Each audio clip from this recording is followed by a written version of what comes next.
mean, we're both competitors, and there's no ill will. And once we both get punched in the face, like, we're gonna be locked in.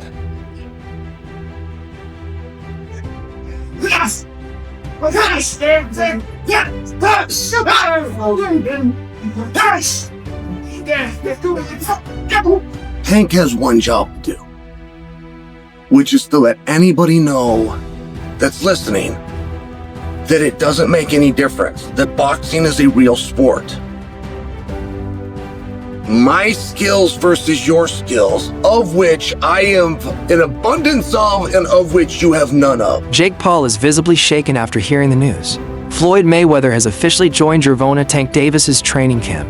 Jake insists he's staying positive and focusing on his health, but his body language tells a different story. Now that Mayweather, one of the greatest boxing minds in history, is helping Tank sharpen his precision, speed, and ring IQ, Jake knows he's not just fighting a world-class boxer. He's fighting a system built by the best ever. Fans are saying it outright. Jake Paul finally realizes the mountain he's climbing. The conditioning, it's a sprint and a marathon at the same time.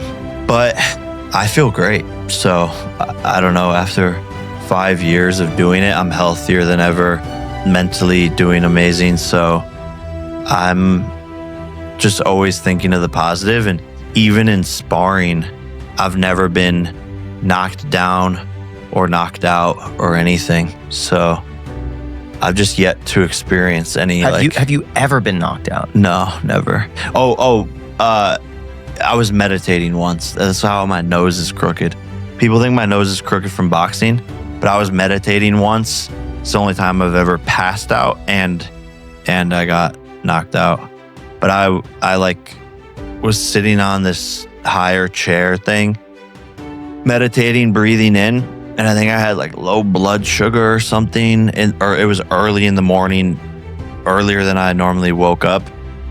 And I just fell forward straight into the concrete. And Inside the gym, Mayweather's presence changes everything. Reports confirm Floyd is offering tactical input, fine-tuning Davis's strategy, and reinforcing his signature discipline. Tank's focus is laser-sharp. Every movement, every combination, every defensive read built on the foundation that made Mayweather untouchable. This isn't just training anymore.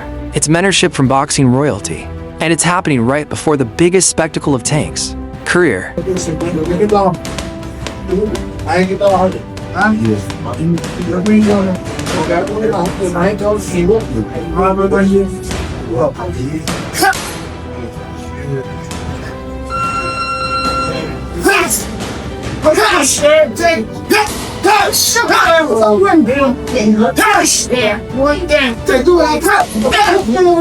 But there's one thing even Mayweather can't change: size. Observers immediately notice the difference when comparing these two. Tank Davis has spent his career terrorizing opponents in the lighter divisions, where his explosive power overwhelms anyone near his weight. Jake Paul, though, is a natural cruiserweight, walking into the ring heavier, taller, and with longer reach. Critics call it the biggest red flag yet. Many question if any governing body would sanction this as a legitimate bout, given the enormous physical gap between the two men. Question is, what's the rules? And like, are they gonna actually try and knock each other out? Because it's gonna be a glorified sparring match. I'm not watching. I don't give a fuck. Jake's gonna have a hard time hitting him. Yeah, You know, big time. Gervonta's so fast and skilled. Gervonta's gonna eat his I thought guts. Jake was gonna fight Anthony Joshua. That seemed. No, that was actually getting. That is sounded the more craziest idea I've ever Yeah. heard. Jake Paul trying to fight Anthony Joshua is, crazy. not a sanctioned professional bout. This means the fight will not count towards either fighter's professional records. So it's still being finalized. Yeah, I don't like that. I don't like So that. what is so behind the scenes? You think there are things like, hey, we Yes. don't punch Yeah. each other in the jaw? Yep. Or don't go. We can punch in the face, but don't go for broke. Like, don't knock me out. Really? It's an exhibition. That's so not they very can get away interesting with to it. me. No. Until I find the rule sets, but when I hear exhibition, I'm like, okay. Jake is bodied up, man. He's big. Yeah, Probably has 100 pounds on Gervonta. maybe. I'd say Gervonta probably walks at 150. So small. So small. I mean, he's really small. Bring up Gervonta Davis next to Floyd Mayweather, because I've seen Floyd in person, and he's tiny. You've seen Floyd in person. I worked with Gervonta and Floyd. Tiny. Well, Floyd likely has shoes on there. Oh, dude, he's so small. He's tiny, guys. Yeah. And he's MMA analyst Chael Sonnen has stepped up as one of Tank Davis's most vocal supporters. To him, this fight isn't just entertainment, it's boxing defending its honor. Sonnen admits Jake Paul has helped bring millions of new eyes to the sport, but that attention came with doubt about boxing's quality, its integrity, and its standards. This isn't just Tank versus Jake, Sonnen said. This is real boxing versus hype boxing, to Sonnen. Tank carries the sport's legacy into the ring, and he needs to remind the world what elite fighters really look like. Which is to let anybody know that's listening that it doesn't make any difference, that boxing is a real sport. My skills versus your skills, of which I have an abundance of and of which you have none of. My life's commitment and dedication versus a second or third or fourth thought in the world of priority on your list. And I used to believe those things. Now, I go back far enough in MMA that I've had my eyes open a number of times. The fact that karate was so incredibly useless, or the fact that Jeet Kune Do was so incredibly useless, like these were not things that I would have bet on when I was in high school.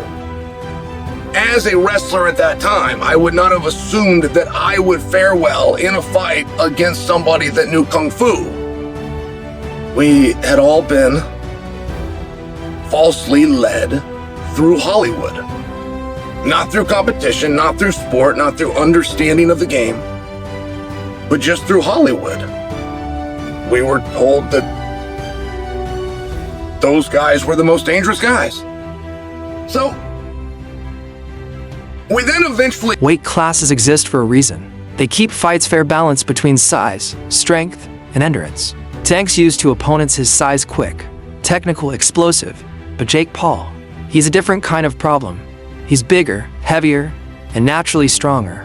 Even if Tank's skill level is miles ahead, landing clean shots on a much larger opponent who can absorb more punishment is a serious challenge. That dynamic flips the risk equation. Davis brings the skill, but Jake brings the mass. Many believe that no matter how good Tank is, size alone could make this matchup unpredictable throughout his career. Ever gonna happen. And the fact that y'all believed it, I don't know, you're stupid. So Rick Thompson, chairman of the Georgia Athletic Commission, told USA Today Sports that Paul's promotion company withdrew its request for permits and a rule waiver, citing the 65-pound weight difference between the fighters. The Rick Thompson guy straight up said they've been promoting something they should not have been. Come on, guys, like, use your brains. Y'all boxing fans, you understand this. This fight was never gonna happen. This is the article from USA Today. It says the status of the proposed fight between Jake Paul and Gervonta Davis under scrutiny because of the weight discrepancy between the two fighters. Rick Thompson is coming out and saying this stuff because he said he believes it's in the public's best interest to know that they've been promoting something they should not have been. Communications director for the Office of the Secretary of State told USA Today Sports the event will not be happening. But funny enough, tickets are still available. You could still purchase them online. Gervonta Davis has talked about legacy, about fighting the best of the best. That's why some fans are struggling with his decision to share the ring with Jake Paul. They see this as a detour, a spectacle that distracts from true championship competition. Some even worry Tank's involvement legitimizes influencer boxing, sending a message that popularity can outweigh ranking and merit. Yes, the fight would make millions. YouTube star turned boxer. Of course, he's gonna make these stupid spectacle matchups. He doesn't care about his career, his legacy, or the sport. Meanwhile, we have Tank Davis, the heir apparent to Floyd Mayweather and Adrian Broner, who has real talent. And if he was actually consistent in the ring and was willing to get in with some of the best fighters in the world, he could be top 3 pound for pound best fighters in the sport. But instead, Tank just wants to hold up his division for 5 years and make a mockery of the sport, especially with this fight. I know Tank Davis multiple times has said he only cares about the money and just wants to make $100 million and go retire off an island somewhere. but that's bad for the sport, especially coming from one of our sport's biggest superstars. Look at guys like Naoya Inoue, Alexander Usyk, Terrence Crawford.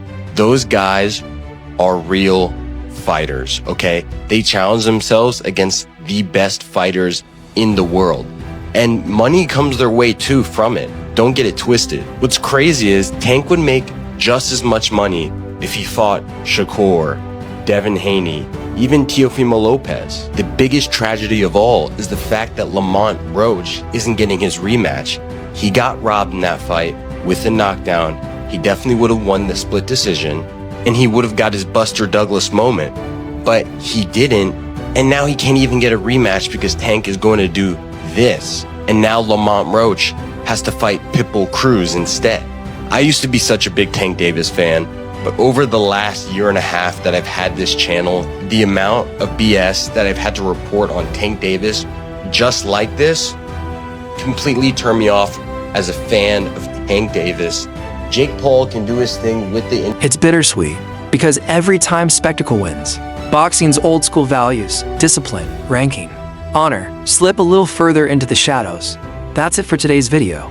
The fight world is watching. Mayweather's in the camp, Tank's in the zone, and Jake Paul might be in trouble. Stay tuned, and as always, thanks for watching.